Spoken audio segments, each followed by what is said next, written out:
अपना ख्वाब था।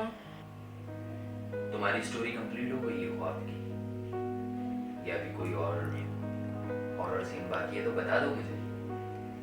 और एक बात याद रखना, इस तरह के ना ड्रामे मत देखा करो। जो तुम हॉरर फिल्में देखती हो ना, मैं जब भी तुम्हें मना करता हूँ कि तुम हॉरर फिल्में मत देखा करो। इस वजह से जो है ना तुम्हें ख्वाब में वही चीज़ नजर आती है। चलो याद करो, मुझे ऑफिस जाना है, ठीक है? तो बहुत लेट हो चुका हूँ, चलता हूँ फिर रात में। अपना ख्याल रखो, ओके?